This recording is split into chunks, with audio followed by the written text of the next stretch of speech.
Hi everyone, welcome back to the channel for another design team project for Kraftgali. If you are a lover of shaker cards, we are going to have a blast today because we are making all of these. Yes, all of them are shaker. It's going to be fun. So hang on with me through the video and I will show you how we do it. So we're going to start off by using this Concord and 9th Deck the Halls Turnabout stamp. This is my first Turnabout stamp, but I noticed that from the other videos I've watched, Concord and 9th has actually put the X on the image in the back. So if you turn over the card that comes with the stamp set, you'll see this X on it. So you're just going to draw that on the back side of your stamp. Then you're going to do the same on this like a 6x6 piece of paper. And that is going to get you set and ready to go. Now, I did not do a very good job explaining that, but there are a gazillion videos out there that will show you exactly what to do, but it is not as complicated as you may seem to think. So we are going to get started with our stamping. So I'm going to use 3 different sets of inks. I do this for a few reasons. One, to kind of talk about some of the comparisons that I've noticed, and also to just get different looks with different colors. The first set that I'm going to be using is Catherine Puller's inks. Now, in the past, in a couple videos, I've told you how much I love them. I really do. I had to just put one application of these colors onto the stamp and then stamp it off. They clean up very easily, and I love that about it. The colors are very vibrant. I do have the Party Collection Life of the Party, and I only used 4 of them. I list all the colors I use, but they're very vibrant. They're very juicy. I really, really appreciate those qualities. So that is why I chose to do it with the Catherine Puller's on this one. I'm going to go with some traditional colors for cards and some non-traditional colors. So with this Party Collection, this is obviously non-traditional. So I just use like pinks and purples and blues, and so there we go. So we are going to move on, and the next set of inks we're going to use is Distress Oxide. Now, as you'll notice, I am going to be stamping and then turning that piece of paper on the bottom. And that's going to help you place the images where I want them as the turnabout.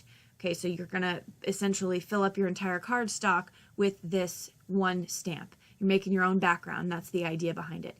Now, with Distress Oxides, especially with Candied Apple, I might need a re-inker because I had to stamp it twice. But with a positioner such as the Tim Holtz platform, that's easy to do. So I was able to do it fairly easily. But they're not the same properties as the Catherine Puller inks. So they did take just a little bit more love to get them as bright and vibrant as I wanted. But they're Distress Oxides, and I can't really find a bad thing to say about my DOs. I love them.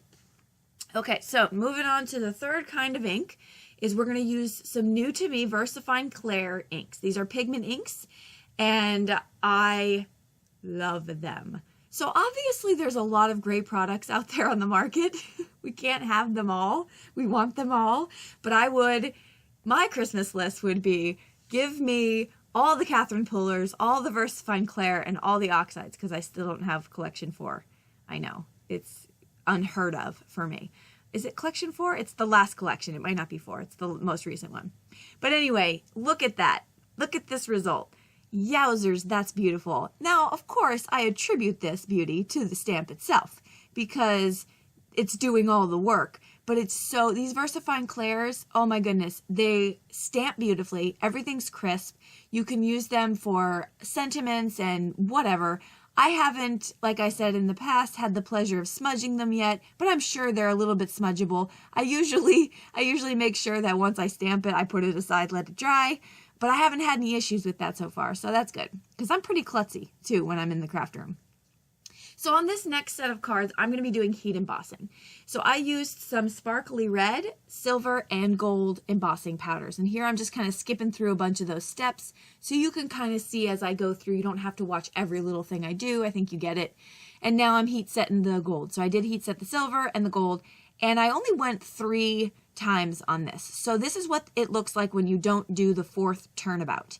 And I really still like it. I'm very happy with that. I think the 4 gives it a lot more oomph, but now here I've done white embossing powder on white cardstock, and I think this is Bristol Smooth cardstock because here we go with the Oxides. I'm going to do an ombre coloring of the, emboss resist technique. I have to tell you, this made my heart happy when I did it, and it's recreating the feeling right now for me because just watching it, because this is so magical and so fun. It's almost like, you know, like when you would use like invisible ink as a kid. Do you remember that? And then somehow it would show up and it's just magic. So when you do a heat emboss resist, your image just shows up as soon as you put this lovely Oxide ink on it, or any ink, but I used Distress Oxide.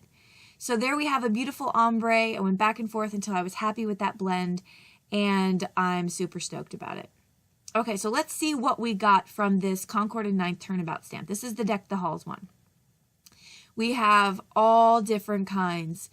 What a variety. Of course, you want to, you know, pick the colors that make your heart happy, but I wanted to do a very, very diverse looking group of cards for this.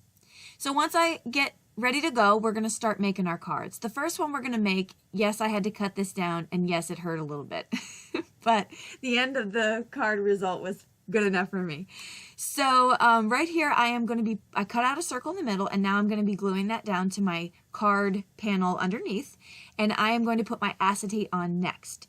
So I'm not going to show you how I did the sentiments on a lot of these cards because I used a Creative Expressions die, 2 of their die, that say Merry Christmas, and the other one says Let It Snow. And so you'll see those in the final cards, but I just left that out of the video. So here you can see me assembling my acetate. And now this is how I double up my tape. It took me a minute to kind of figure out the best way to do this without getting it all wonky.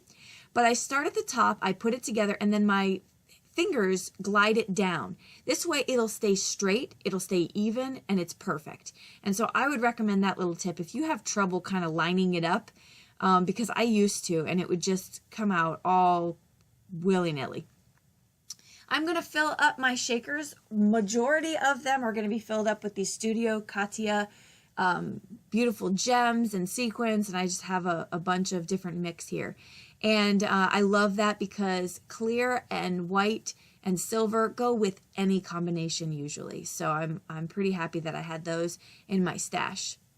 I didn't show you how I put the foam on the back of this one, but it's just standard, double up all your foam so that it's even. And here's the final picture. You can see that Merry Christmas die from Creative Expressions. And I used some glitter cardstock from Concord and 9th to do that die right there. And I love the way that that came out. Okay, so we're moving on, and we're going to make some ornament shakers. So I decided to not just make cards, but let's make something fun as well that maybe someone can use for their holiday decorating. So as you can see, I cut out the panels with the circles, and now I'm going to make frames with that same circle size die and one smaller, and that'll give me a frame. Here I'm just going through picking out what glitter cardstock I want, and in the end I have circles cut out with acetate, circles cut out with the frames of the glitter cardstock, and then the foam, some fun foam that I have in my stash, which is the same size as the circle frames. Hopefully all that makes sense, but you'll start to see me put these together. It was very easy to do and very, very fun. Just make sure that your project is dry before you let your 5-year-old son grab a hold of it, because I was confident that it was good to go until he took it and squeezed it right in the middle, opening up the sides and letting all the beautiful innards fall out. Tell me that wasn't a test in patience. Woo! Okay, so you can see me assembling here. This one, I only had fun foam in the blue color, enough to do one fun foam frame, so I had to double up and triple up some white cardstock to add to that because I didn't think that fun foam was enough thickness for me. So that's what I'm doing here. I'm just adding those frames together using some liquid glue. This is Nuvo glue. Love this glue. It's a great price point and it just works really, really well. Okay, so I'm going to put the fun foams together, and so it's doubled up so I have a lot of movement inside my ornaments, a lot, which is just so fun.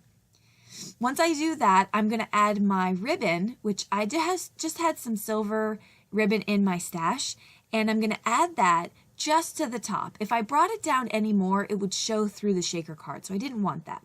So I just brought it to the top with some strong adhesive double-sided tape, and then I am going to pull off the backer from my fun foam, place that down, and just press really well. Make sure it's good to go. This is really strong stuff, so I have confidence it will be fine. And then I'm going to add all my sequins in there. Again, Studio Katia's. I got some gems and I got some stars in there. And then I am going to add my top layer. This is my glitter cardstock circle frame with the acetate already on it. So we're just going to add that right there. And then I'm going to put that aside to dry. I was able to fix the one that AJ squeezed out, but let me tell you what. Let's not talk about it. We're moving on. Okay, right here, some close-ups. You can see my ornaments here with the Let It Snow from Creative Expressions, that die. I love that die. It's so delicate and intricate and just beautiful. Okay, moving on to some more shaker cards. Now, these are probably the easiest shaker cards that you can make because they're straight line shapes. So what I mean by that is the rectangular shape makes it very easy to do foam tape. So if you're new to shaker cards, I would recommend starting with a square or a rectangle shape, and that really will give you the confidence to move on to maybe some of those more difficult shapes to do. Right here, I pulled out an old stamp from my stash. It wasn't sticking to my thing, so I put a little adhesive on it, and that stuck just fine. If you decide to do this on one of these rectangular shaker cards, now I have the acetate underneath, by the way, but if you decide to do this, I would recommend putting a sentiment like that at the top of your shaker. And that is because once everything falls to the bottom, it kind of loses itself. And so that's my recommendation for you if you decide to do this as well. Right here, I'm heat setting that on heat embossable acetate. Okay, you do not want to use any embossing or acetate that's not heat embossable because it's just going to be a crumpled mess. And even if it is heat safe, you need to just hit it and move it, hit it and move it. Don't keep it on there because it's just too risky. So I am going to then keep this in my MISTI and use this as a guide to help me place my square directly on top so that it's perfect. I didn't want to have to line this up freehand, and the MISTI is a great tool to use for that. I've put my foam tape on the back, and now I'm just hitting this with my anti-static powder tool so that things don't stick to the sides.